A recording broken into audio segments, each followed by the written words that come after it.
السلام علیکم۔ امید کرتی ہوں کہ آپ سب خیریت سے ہوں گے۔ میں آپ سب کو ویلکم کرتی ہوں آپ کے اپنے چینل لو اللہ میں۔ آج ہم جمعے کی سنتوں کے بارے میں بات کریں گے۔ جمعے کا لفظ جمع سے نکلا ہے جس کا مطلب ہوتا ہے ٹوگیدر، اکٹھا کرنا۔ سنت وہ عمل ہے جو آپ صلی اللہ علیہ وآلہ وسلم سے ثابت ہو۔ ہمارے دنوں میں افضل ترین دن جمعے کا دن ہے۔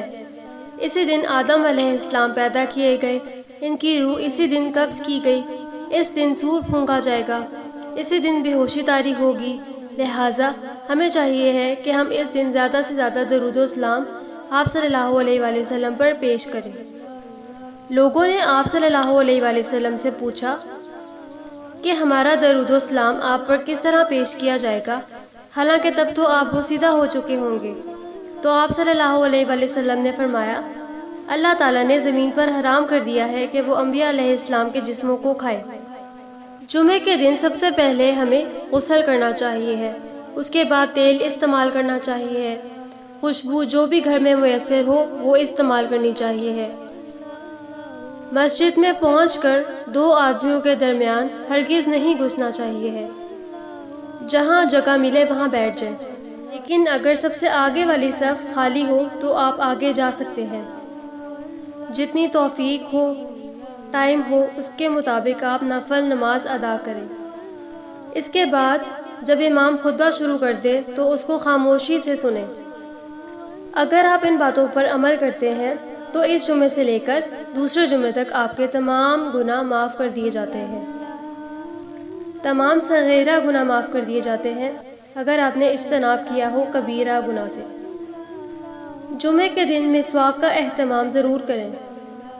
آپ صلی اللہ علیہ وآلہ وسلم نے فرمایا تھا کہ اگر مجھے اپنی امت یا لوگوں کی تکلیف کا خیال نہ ہوتا تو میں ہر نماز کے لیے ان کو مسواک کا حکم دے دیتا۔ مسواک کرنے سے اللہ تعالیٰ کی رضا ملتی ہے۔ قرآن مجید میں اللہ تعالیٰ ارشاد فرماتے ہیں، سورہ جمعہ آیت نمبر 9، جس کا ترجمہ ہے، مومنوں، جب جمعے کے دن نماز کے لیے اذان دی جائے تو خدا کی یاد یعنی نماز کے لیے جلدی کرو اور خرید و فروخت ترک کر دو، اگر سمجھو تو یہ تمہارے حق میں بہتر ہے۔ حضرت محمد صلی اللہ علیہ وآلہ وسلم جمعے کی نماز سویرے پڑھتے تھے، اس کے بعد دوپہر کی نیند لیتے تھے۔ سویرے سے مراد اول وقت میں نماز کی ادائیگی کرنا ہے۔ جب جمعے کا دن آتا ہے تو فرشتے جامع مسجد کے دروازے پر آنے والوں کے نام لکھ لیتے ہیں۔ سب سے پہلے آنے والے کا نام اونٹ کی قربانی دینے والے کی طرح لکھ لیا جاتا ہے، اس کے بعد آنے والا گائے کی قربانی دینے والے کی طرح، پھر مینڈے کی قربانی کا ثواب رہتا ہے، اس کے بعد مرغے کا، اس کے بعد انڈے کا۔ لیکن جب امام صاحب خطبہ دینے کے لیے باہر آ جاتے ہیں تو فرشتے اپنا رجسٹر بند کر دیتے ہیں اور خطبہ سننے میں مشغول ہو جاتے ہیں۔ جب بھی آپ مسجد جائیں تو تحیۃ المسجد کی نماز ضرور پڑھ لیں۔ تحیۃ المسجد 2 رکعت نماز ہے۔ اگر امام خطبہ دے رہے ہوں تو آپ مختصر یہ 2 رکعت نماز ادا کر لیں۔ جب امام خطبہ دے رہا ہو تو اپنے پاس بیٹھے ہوئے آدمی سے یہ بات کہنا کہ چپ ہو جاؤ، تو اس کا مطلب ہے کہ ہم نے ایک لغو حرکت کی، یعنی کہ فضول حرکت کی۔ جو بھی جمعے کی رات سورہ کہف پڑھے گا، اس کے پاس ایک روشنی ہوگی جو اس کے اور خانہ کعبہ کے بیچ پھیلی ہوگی۔ دعا کی قبولیت۔ جمعے کے دن ایک ایسی گھڑی ضرور آتی ہے جس میں اگر کوئی مسلمان بندہ نماز پڑھ رہا ہو اور اللہ تعالیٰ سے کوئی بھی چیز مانگے تو اللہ پاک اسے وہ چیز ضرور عطا کرتے ہیں۔ آپ صلی اللہ علیہ وآلہ وسلم نے ہاتھ کے اشارے سے بتایا تھا کہ وہ گھڑی بہت کم ہوگی۔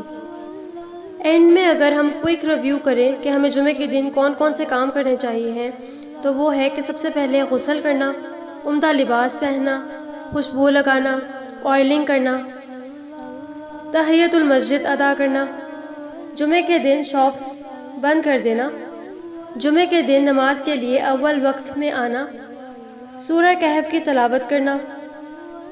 آپ صلی اللہ علیہ وآلہ وسلم پہ با کثرت درود و سلام پیش کرنا اور پورا دن خوب دعائیں مانگنا، کیونکہ دعا کی قبولیت کی گھڑی بہت تھوڑی سی دیر کے لیے ہوتی ہے، اس لیے جمعے کے دن سارا دن ہی ہمیں دعا مانگتے رہنا چاہیے۔ جمعے کا دن بہت افضل دن ہے۔ اس دن کی اہمیت میں نے آپ کے سامنے پیش کی۔ اللہ پاک سے دعا ہے کہ ہم سب کو ان تمام سنتوں پر عمل کرنے کی توفیق عطا فرمائے، آمین۔ اس ویڈیو میں جو بھی حق اور سچ تھا وہ اللہ تعالیٰ کی طرف سے تھا، اور جو بھی غلطی اور کوتاہی تھی وہ میری طرف سے تھی۔ السلام علیکم ورحمۃ اللہ وبرکاتہ۔ اللہ